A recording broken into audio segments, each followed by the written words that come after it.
Today I am going to start a new topic, integration. What is integration? Integration is the reverse process of differentiation. Integration differentiation का ठीक उल्टा process है. तो integration basically what I have told, integration is reverse. Reverse means ulta. Reverse process. Reverse process of differentiation. Of differentiation. Integration is the reverse process of differentiation. So now differentiation, I have told you that if I will differentiate this function d by dx of fx, so what I will get gx. Differentiation किसी function को मैं differentiate करूं तो मेरे को मिल गया gx. तो इसका मतलब अगर इंटीग्रेशन डिफ्रेंशिएशन का रिवर्स प्रोसेस है तो मुझे gx को इंटीग्रेट करने के बाद fx मिल जाना चाहिए. यही इसका मतलब है.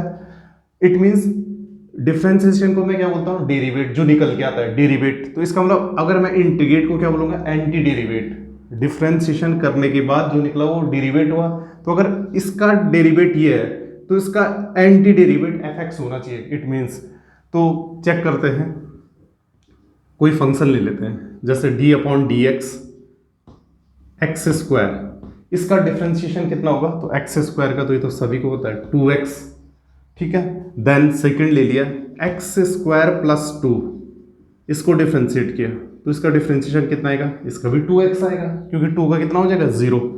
थर्ड ले लिया d upon D x x square minus 5, इसका भी कितना आएगा 2x. इसका मतलब ये हुआ कि 2x को इंटीग्रेट करने के बाद, अभी साइन ऑफ इंटीग्रेशन ये सब कुछ डिस्कस नहीं किया, बट 2x को इंटीग्रेट करने के बाद क्या मिल जाना चाहिए, एक्स स्क्वायर. 2x को इंटीग्रेट करने के बाद, अब यहां तो गड़बड़ है, एक्स स्क्वायर प्लस 2 मिल रहा है, फिर 2x को इंटीग्रेट करने के बाद एक्स स्क्वायर माइनस 5. तो एक चीज तो कॉमन है सब में कि क्या, अगर मैं 2x को इंटीग्रेट करूं तो मेरे को एक एक्स स्क्वायर तो कॉमन मिल ही रहा है. तो इसका मतलब इफ आई विल इंटीग्रेट, मतलब अगर अभी इस साइन के बारे में डिस्कस नहीं हुआ, बट इफ मैं राइट हैंड साइड में ये gx है और ये क्या है fx है, तो अगर मैं gx को इंटीग्रेट करूं तो मेरे को क्या मिल जाना चाहिए, fx मिल जाना चाहिए. अब आंसर क्या होगा, मतलब वो सपोज एक स्टूडेंट है, उसने ये तीनों क्वेश्चन है, एक्स स्क्वायर को इंटीग्रेट किया 2x आया, एक्स स्क्वायर प्लस 2 को किया 2x आया, माइनस 5 को करने के बाद भी 2x आया. तो क्या बोलेगा कि 2x का इंटीग्रेशन, तो वो लगेगा एक्स स्क्वायर प्लस या माइनस समथिंग बोलेगा, कोई कांस्टेंट नंबर आ रहा है ना. तो इट मीन्स अगर वो इंटीग्रेट करेगा इसको, अभी इसको डिस्कस करेंगे इसके बाद, 2x dx को इंटीग्रेट करने के बाद वो क्या सोचेगा, एक्स स्क्वायर प्लस सी किसके रीजन से है, सी, क्योंकि एक्स स्क्वायर प्लस 2 का भी डिफ्रेंशिएशन ये है, माइनस 5 का भी यही है. इसका मतलब 2x को इंटीग्रेट करने के बाद एक तो एक्स स्क्वायर आएगा, ये तो कंफर्मेशन है, एक्स स्क्वायर आएगा और प्लस क्या आएगा उसके साथ, सी आएगा. तो इस सी के रीजन से, क्योंकि सी क्या क्या हो सकता है, फर्स्ट में सी की वैल्यू 0 है, सेकेंड में इसके अकॉर्डिंग जो मैंने बना रखा है -5 है. तो because of c this type of integration is known as indefinite integration.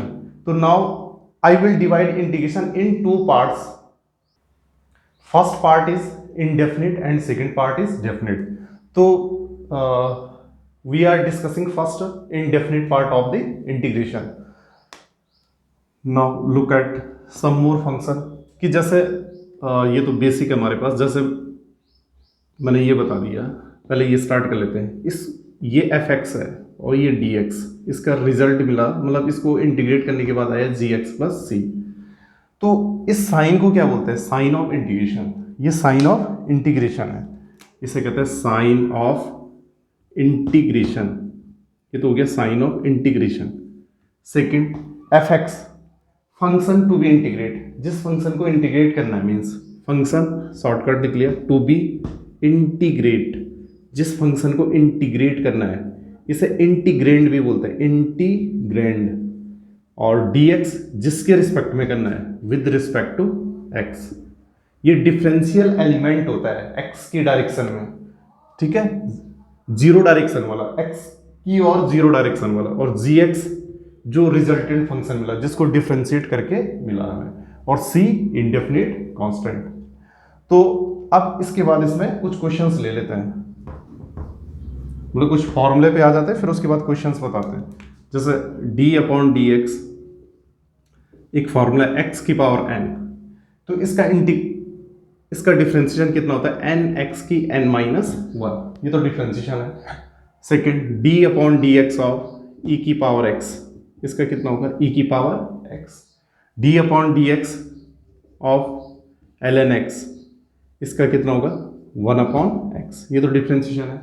अब इंटीग्रेशन में क्या होता है ना, ठीक है, इसका उल्टा हो जाता है, उल्टा प्रोसेस मीन्स अगर मैं इंटीग्रेशन ऑफ 1 अपॉन x बोलूँ, integration of 1 upon x, 1 upon x का इंटीग्रेशन बोलूँ तो वो कितना आ जाना चाहिए ln x, इंटीग्रेशन e की पावर x बोलूँ तो कितना आना चाहिए e की पावर x, ठीक है।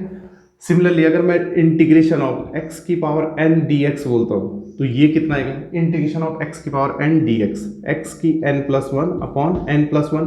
बस कंडीशन क्या होनी चाहिए कि n माइनस वन नहीं होना चाहिए इसमें, क्योंकि माइनस वन होगा तो माइनस वन होने से क्या हो जाएगा, माइनस वन प्लस वन, तो ये तो जीरो आ जाएगा, लेकिन नीचे वाला कितना हो जाएगा, माइनस वन प्लस वन, तो ये तो 1 अपॉन जीरो वाला केस बन जाएगा मेरे पास। तो n वाला n क्या नहीं होना चाहिए, माइनस वन नहीं होना चाहिए इस केस में, ठीक है।